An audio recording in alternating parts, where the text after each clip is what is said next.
Halo sobat, selamat datang kembali. Alur cerita film kali ini berjudul Mulan. Mulan adalah sebuah film yang berasal dari kartun Disney dan dibuatkan filmnya secara nyata. Film ini sempat viral namun gagal tayang di bioskop karena suasana pandemi Covid. Oke, seruput kopi dulu sambil ambil cemilan, berhenti sejenak dari swipe kanan di aplikasi kencan online, dan selamat menyaksikan. Di sebuah negeri Cina pada saat itu, seorang anak perempuan bernama Mulan sedang menunjukkan keahlian bela dirinya. Bagi sang ayah, ini merupakan kebanggaan tersendiri. Namun tidak bagi negaranya. Negaranya melarang perempuan untuk bertempur. Seorang perempuan yang bisa bertempur dan memiliki ilmu sihir adalah sebuah aib bagi keluarganya. Mereka akan dikucilkan oleh keluarga yang lainnya. Inilah nasib yang harus diterima keluarga Hua. Karena kekuatan Mulan bisa menjadi penyebab keluarga ini dikucilkan. Para warga sekitar menyebut Mulan penyihir. Dan itu merupakan suatu penghinaan bagi orang tua Mulan. Suatu hari di jalur Sutera, Cina Barat Laut, kelompok Rouran muncul dan mengacak-acak lingkungan permukiman warga di situ. Mereka menampakkan diri lagi setelah terakhir dikalahkan pada saat perang dengan Kaisar Cina. Kelompok ini memiliki seorang wanita penyihir yang sangat membantu mereka dalam bertempur. Kabar ini telah sampai ke pusat kekaisaran di Cina Tengah. Sang kaisar menyatakan sikap akan melawan pasukan Rouran. Sang kaisar memerintahkan seluruh keluarga di Cina untuk mengirimkan satu orang pria untuk bertempur membela negaranya. Di markas pasukan Rouran, si wanita penyihir baru pulang dari jalur sutra. Wanita penyihir itu bisa berubah menjadi burung dan terbang jauh untuk mencari informasi. Wanita tersebut marah jika dirinya disebut penyihir. Ia lebih suka disebut kesatria. Mulan sekarang sudah dewasa, ia sangat cantik. Sudah saatnya orang tua Mulan memikirkan masa depan anak perempuannya itu. Pada saat itu, ibu Mulan meminta bantuan pencari jodoh untuk Mulan. Sebelum dijodohkan, Mulan akan diajarkan terlebih dahulu menjadi perempuan Cina yang anggun, sopan, ramah, dan lain-lain sesuai adat istiadatnya. Mulan didandani dengan make up dari bahan-bahan tradisional. Ketika sedang melakukan pelatihan, Mulan melihat ada laba-laba di depan wajahnya. Mulan sangat paham bahwa adiknya itu sangat takut dengan laba-laba. Seketika laba-laba itu lompat dan mengacaukan suasana di situ. Mulan secara spontan mengeluarkan jurusnya untuk menangkap piring-piring yang hampir jatuh. Dan ini membuat si pencari jodoh marah besar. Dan akhirnya perjodohan itu pun batal. Beberapa utusan raja sampai di kawasan permukiman itu. Ia menyampaikan perintah dari kaisar untuk mencari satu orang laki-laki dari setiap keluarga untuk ikut bertempur. Karena ayahnya Mulan memiliki 2 orang anak perempuan, ayahnya terpaksa akan ikut bertempur meskipun kondisi kesehatannya sedang tidak bagus. Malam itu ayah Mulan sedang mengasah pedang dan menyiapkan keperluan untuk berangkat ke tempat kaisar. Mulan menemani ayahnya mengasah pedang sambil mengobrol. Pagi harinya, ada pedang dan baju tempur menghilang dari tempatnya. Ternyata Mulan diam-diam mengambilnya dan ia akan menggantikan ayahnya untuk bertempur. Mulan langsung memulai perjalanannya dengan berkuda. Di perjalanan, Mulan kelelahan. Mulan tersesat dan bingung. Lalu Mulan istirahat dan memberikan makan kudanya. Ketika bangun tidur, Mulan melihat burung phoenix tepat di atas kepalanya. Keluarga Mulan sangat mempercayai kekuatan burung phoenix. Burung itu langsung pergi memberikan Mulan petunjuk jalan hingga Mulan sampai di markas para prajurit. Semua anak laki-laki berkumpul di markas ini. Mulan terpaksa harus bergabung dengan mereka. Sebisa mungkin, Mulan menjaga jarak dengan prajurit lain. Mulan lebih memilih berjaga di luar daripada tidur. Dan Mulan menjadi jarang mandi karena takut ketahuan bentuk tubuhnya. Pagi harinya, para prajurit melaksanakan upacara. Dilanjutkan dengan pembacaan peraturan selama menjalankan pelatihan di sini. Semua peraturan di sini hukumannya adalah mati. Kejam ya sob. Lalu mereka lanjut latihan fisik. Mereka belajar memainkan pedang, belajar memanah, dan menaiki gunung dengan membawa 2 ember berisi air. Long Wei ketahuan curang membuang air dari embernya. Ia langsung dipanggil dan dihukum sesuai aturan.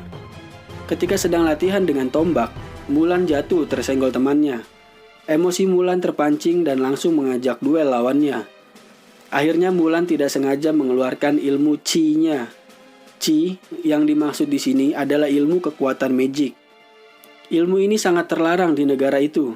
Jika ketahuan, konsekuensinya bisa diusir dan dipermalukan. Sang komandan sepertinya mulai menyadari kalau Mulan memiliki ilmu sihir. Selama di markas, Mulan belum pernah mandi. Sampai temannya terganggu dengan bau badannya.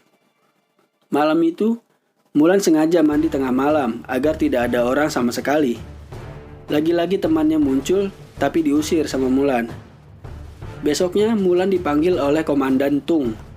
Komandan Tung menyadari kekuatan Qi yang dimiliki Mulan, karena Komandan Tung juga memilikinya. Akhirnya Mulan diizinkan untuk melatih kekuatan Qi-nya. Setiap malam, Mulan melatihnya dengan menyatu bersama alam. Mulan berhasil menguasainya.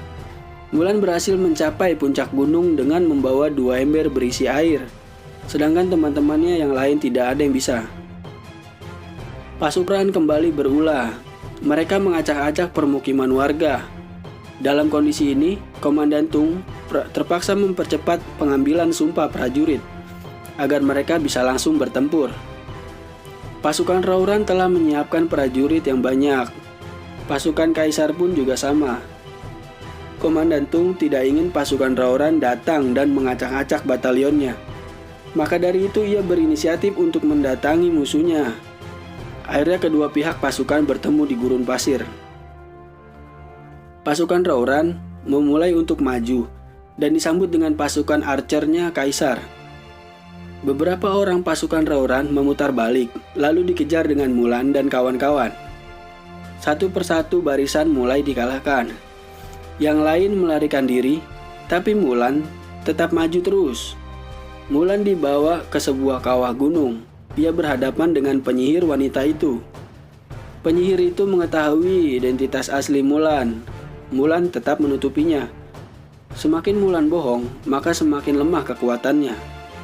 Lemparan pisau penyihir tepat mengenai perut Mulan. Mulan jatuh dan pingsan. Ketika bangun, Mulan kembali melihat burung phoenix.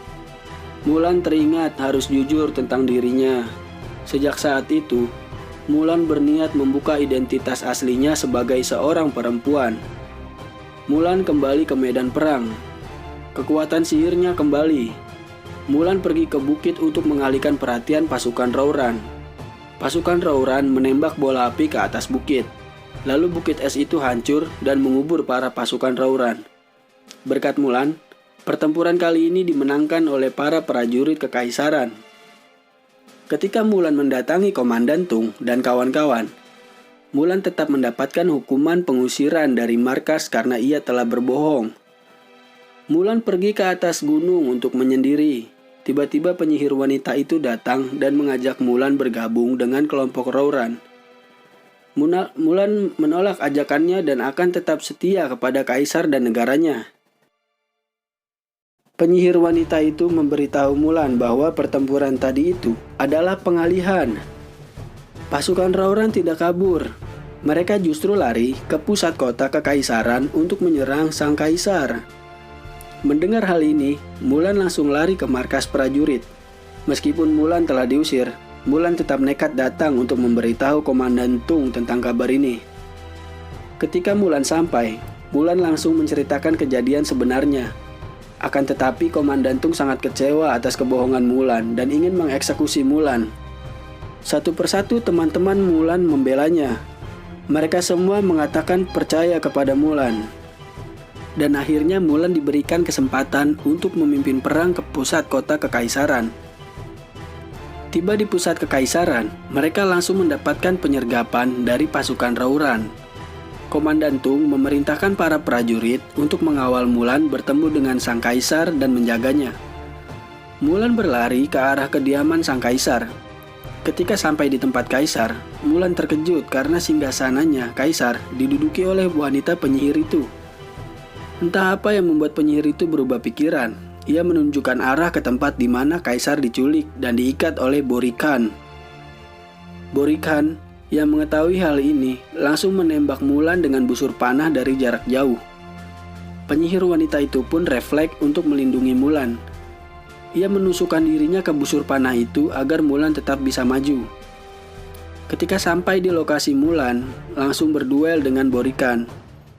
Pertarungan ini disaksikan langsung oleh sang kaisar. Sang kaisar percaya kepada Mulan walaupun Mulan adalah seorang wanita. Hal ini telah mengubah sejarah. Mulan mengalahkan pimpinan Rouran. Lalu Mulan langsung melepaskan tali ikatan kaisar dan melemparkan busur panah ke Borikan. Akhirnya Borikan tewas. Esoknya, seluruh penduduk merayakan kemenangan pertempuran ini. Mulan datang memenuhi panggilan dari sang kaisar. Kaisar menawarkan jabatan yang penting untuk Mulan, yaitu menjadi pengawal raja. Namun Mulan menolaknya. Mulan hanya ingin pulang ke rumahnya dan bertemu dengan keluarganya. Sang kaisar mengerti dan mempersilahkan Mulan untuk pulang. Sang adik saat itu mendapatkan jodohnya. Ayah dan ibu Mulan tidak marah kepada Mulan, mereka sangat rindu. Tiba-tiba datang Komandan Tung beserta jajaran dan menyampaikan hadiah pemberian dari sang kaisar, yaitu sebuah pedang yang bertuliskan 3 pilar yang mirip dengan pedang ayahnya Mulan. Komandan Tung kembali mempertanyakan keputusan Mulan untuk bergabung dengan pengawal raja. Ending yang sangat sopan.